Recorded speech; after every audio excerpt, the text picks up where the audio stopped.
un podcast de Cooperativa. Este es un podcast sobre historias que suceden delante y detrás de la pantalla, sobre las personas que hacen películas, las personas que las ven y las personas que las sueñan.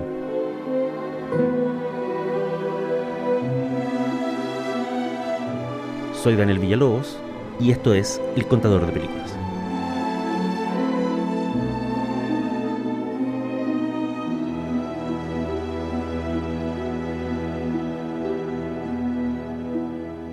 Esto es El Contador de Películas, y la historia de hoy se llama Anna May Wong, la actriz rechazada.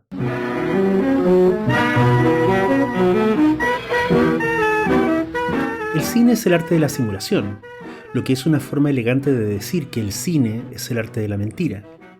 La ficción, el embuste, el engaño, el timo y, en última instancia, la ilusión. En las primeras exhibiciones de cine que hicieron los Lumière en París, algunos espectadores saltaban aterrados cuando un tren parecía acercarse hacia ellos desde el fondo del ecrán. Esos espectadores quizás fueron los únicos, los primeros y los últimos, en creer que aquello que veían en la pantalla era tan real como la realidad. Desde entonces hasta hoy, la gente va al cine en base a un acuerdo tácito. Entienden que lo que ven es mentira, pero quieren emocionarse de todas formas. Este viejo asunto de la ilusión y el engaño en el cine tiene aristas fascinantes, como el tema de los efectos especiales, y otras bastante más oscuras y tortuosas. Entre estas últimas, nos encontramos una pregunta que el cine todavía no resuelve, la pregunta de la identidad, es decir, la pregunta de qué actor o actriz tiene derecho a interpretar o no ciertos papeles. Ese debate ha estado al rojo en los últimos años en Hollywood, pero hasta hace poco no era un debate, y ni siquiera se entendía como un problema.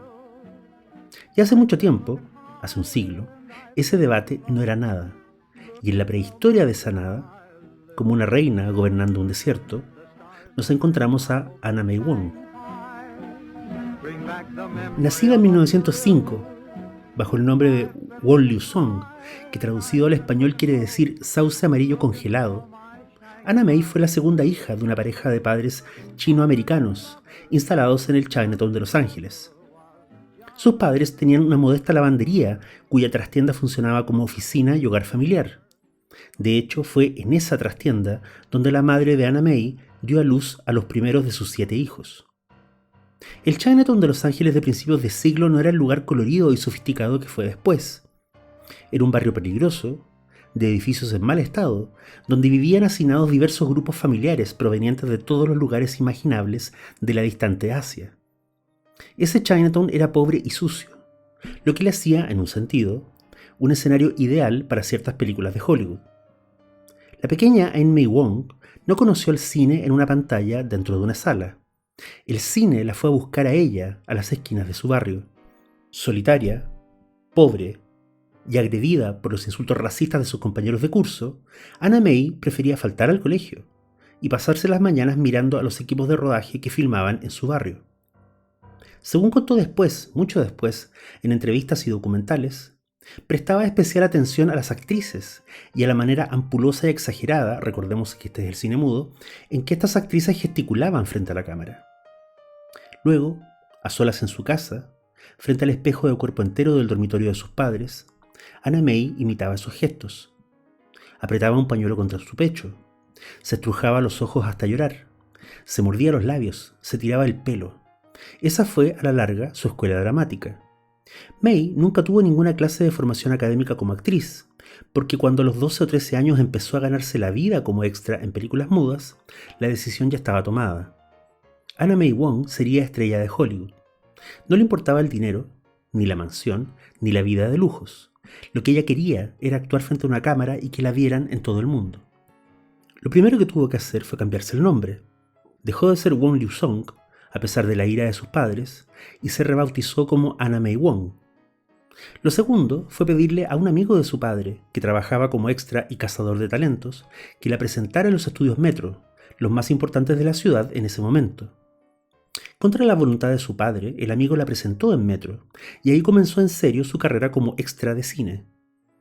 En menos de un año apareció en más de 50 producciones, Siempre en grupos, siempre al fondo, pero siempre delante de la cámara. Había un inconveniente: el colegio. No tenía tiempo para estudiar. Y a fin de cuentas, ¿qué le podía enseñar la escuela que no estuviera aprendiendo ya en los sets de filmación? Desertó de la educación formal a los 15 años. Aún así, con el paso del tiempo, aprendería 5 idiomas, recorrería el mundo y escribiría columnas y ensayos en revistas de Asia y Europa. Anna May Wong tenía aptitudes excepcionales para ser estrella de cine. Era hermosa, expresiva, buena actriz y trabajaba más duro que nadie. Pero, para su desgracia, Anna May Wong nació en la época y el lugar equivocados para una mujer como ella. Porque esta, hay que decirlo, es una historia muy trágica. Es la historia de alguien que llega demasiado pronto a un lugar que no está listo para recibirla y para apreciarla. Anna May llama la atención de productores y agentes de Hollywood. Antes de cumplir los 18 años, ya ha dejado de ser una simple extra y obtiene papeles secundarios en toda clase de filmes. Trabaja sin cesar, pero el dinero no es tanto.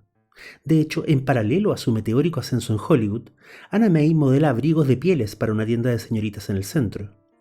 Y cuando el dinero todavía escasea, recolecta y reparte la ropa que se limpia en la lavandería familiar. En 1923, por ejemplo, aparece en Drifting, una película del legendario director Todd Browning, con quien tiene un breve y escandaloso romance. Breve, porque Browning era un hombre casado 15 años mayor. Y escandaloso, porque Browning era caucásico. Y Anna May, a pesar de ser hija de padres nacidos en Estados Unidos y de haber nacido ella misma en una lavandería de Los Ángeles, seguía siendo a vista del público una mujer china. Es decir, una extranjera, alguien de afuera. Eso, que hoy se lee como racismo puro y simple, en los años 20 fue la razón básica de por qué Anna May Wong debió pasarse años haciendo malabares entre un trabajo y otro, mientras algunas de sus colegas se compraban sus primeras mansiones. Ya convertida en una actriz de renombre, en una pionera, en la primera mujer asiática con estatus de estrella en el Hollywood clásico, Anna May debió pasar una y otra vez por el mismo predicamento. La hacían interpretar a mujeres españolas, italianas, esquimales, árabes e incluso indígenas americanas. Y cuando la elegían para encarnar a personajes asiáticos, estos solían caer dentro de uno de los siguientes clichés. El primero era la butterfly, la mariposa, la muchachita sufriente, generalmente una mucama o una copetinera, que sufría por un amor no correspondido o que se inmolaba por el bienestar de la verdadera heroína, que siempre era blanca. El segundo cliché era más pernicioso y resistente. Se trataba de la dama dragón, la mujer misteriosa, exótica, de intenciones malignas y moral ambigua, una figura en la que se vislumbraban la obscenidad, la barbarie y la muerte. La dama dragón, por supuesto, en algún punto se cruza con la femme fatale del cine negro. Pero si la femme fatale tiene el privilegio de hacer dudar al héroe, de seducir al detective o doblegar al policía, la dama dragón no llega tan lejos. Más que de seducir o fascinar, la dama dragón espanta al héroe caucásico. Es vista como una amenaza, más cercana a un monstruo que a una tentación. Look into my eyes. Set her free, do you hear me? Never. Por eso no es raro en la historia del cine que la dama dragón termine liquidada por el mismo héroe o muerta por su propia codicia. Hoy, esos clichés ya han sido subvertidos o convertidos en objeto de burla. Pero en los años 20 y 30, para una actriz asiática en Hollywood, esos dos clichés eran las únicas posibilidades de trabajar. Para empeorar las cosas, cuando Anna May Wong avanzó en su carrera y se convirtió en una cara y un nombre conocidos, y vino la hora de que empezara a tener roles protagónicos, apareció otro problema. Más bien, lo que apareció fue otro ángulo del mismo problema, siendo este problema, como ya dijimos, el racismo galopante y cerril. Había leyes, como el Código Hays, que prohibían estrictamente el contacto romántico en pantalla entre intérpretes blancos e intérpretes afroamericanos. En el caso del Código Hays, no había un párrafo específico respecto al romance en pantalla entre caucásicos y asiáticos, pero el subtexto era obvio. Lo mejor era ahorrarse problemas y no jugar con fuego. Los tiempos le cerraron a Anna May Wong la puerta en la cara. Si quería ser una estrella femenina de primera línea, tenía que hacer dramas románticos. Y si quería hacer dramas románticos, tendría que hacerlos con un galán asiático, de los cuales en Hollywood en ese tiempo habían 2 o 3. Pero ¿qué pasaba si el galán de turno era un caucásico, pero maquillado para lucir asiático? ¿No solucionaría eso el temor de Hollywood a sufrir el boicot de los conservadores? Esa duda fue contestada de forma dramática en 1935. Pero antes, unos años antes, hay que detenerse en un hito clave en la carrera de Anna May Wong. Ese hito es una película de 1932 llamada El Expreso de Shanghái, dirigida por Joseph von Sternberg y protagonizada por Marlene Dietrich. El Expreso de Shanghái fue y sigue siendo una de las colaboraciones más celebradas entre Sternberg y su musa Dietrich. Es un drama muy de principios del siglo XX que gira en torno a un grupo de pasajeros de un tren que cae en manos de un jefe guerrillero en una provincia china.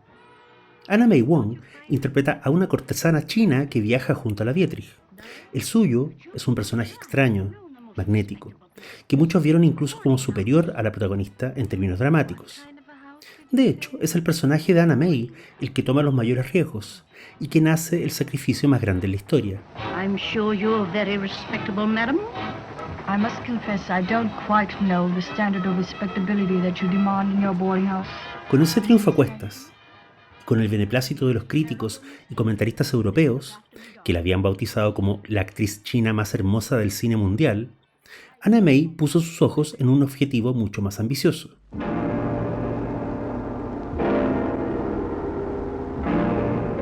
La Buena Tierra era una novela que Pearl S. Buck había publicado en 1931. Giraba en torno a una familia muy pobre que sobrevivía apenas en la China rural. Había sido un bestseller en toda Norteamérica. El mismísimo presidente había informado desde la Casa Blanca que La Buena Tierra era uno de sus libros favoritos. Y una adaptación al cine estaba siendo producida nada menos que por Irving Thalberg, el niño genio de los ejecutivos de Hollywood. Anna May Wong le hizo saber a Thalberg sin ninguna sutileza, muy directamente, que ella quería el rol protagónico de la heroína, la mujer del protagonista. El productor Thalberg consideró brevemente la idea de filmar esa historia ambientada en China con un elenco de actores de origen chino, pero descartó la idea por absurda. ¿Quién iba a pagar una entrada para ver una adaptación de La Buena Tierra donde no saliera ninguna estrella de Hollywood? Todas las estrellas del cine son blancas, dijo Thalberg, todas las que de verdad son estrellas. Alguien le indicó que llevar a la pantalla una historia así, utilizando actores caucásicos, provocaría un escándalo entre las comunidades asiáticas de Los Ángeles y el resto del país. Irving Thalberg contestó: el negocio de Hollywood es el negocio de crear ilusiones. Dicho y hecho, la producción fichó como protagonista al actor de origen europeo Paul Mooney, lo que cerró las puertas a la posibilidad de que su pareja fuera interpretada por una actriz no caucásica. When I go back in that house, it will be with my son in my arms, and I'll show myself and my son to all of them. De todas formas, Thalberg no era tonto. Le ofreció a Anna May Wong un rol secundario, que además era el de una mujer que intentaba seducir a otro personaje. Ofendida, Anna May no solo rechazó la oferta, sino que se marchó al otro lado del mundo, a China, para olvidarse de Hollywood y conectarse con sus raíces. Después de ese año sabático, volvió a Los Ángeles. No tenía más remedio. Ahí estaba su trabajo, sus contactos y su mundo. Aunque fuera un mundo donde ella siempre sería una figura marginal por su origen étnico. I've just returned to Hollywood after a most marvelous year in China. My first visit to the ancestral country. Aceptó trabajo en películas pequeñas, algunas incluso en la naciente serie B. Fue novia de gángster, ladrona, estafadora, princesa exótica, espía extranjera. Repitió el ciclo de clichés que había abrazado en sus inicios. A diferencia de otras compañeras de generación, esas compañeras blancas ahora famosas y millonarias, Anna May Wong había vuelto a foja cero. En Europa la consideraban una belleza magnética y única. En Asia era una figura divisiva y aún así universalmente famosa.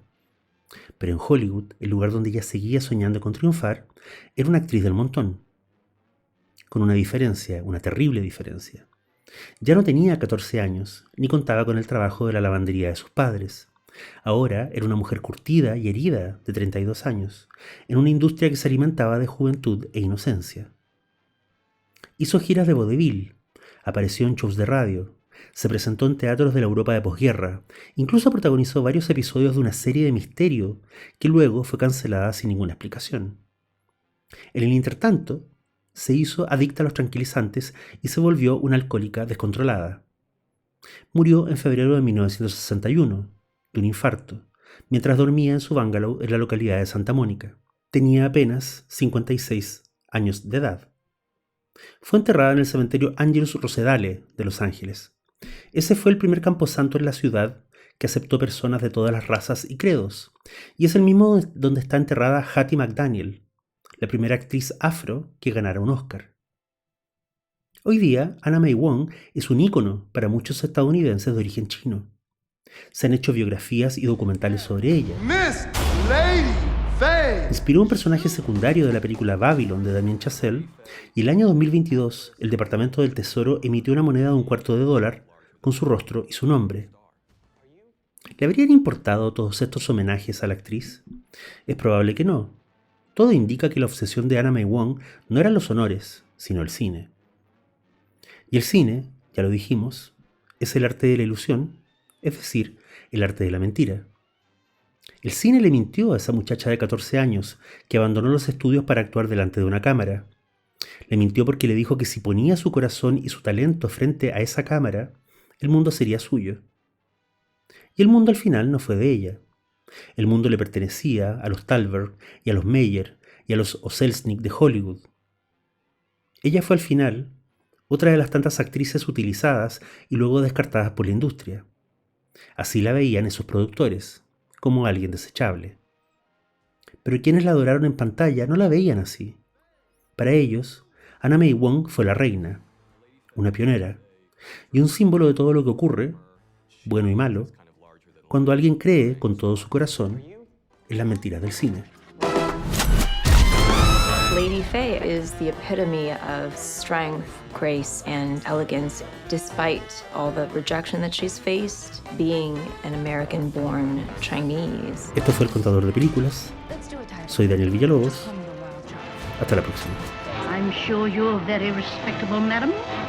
I must confess I don't quite know the standard of respectability that you demand in your boarding house.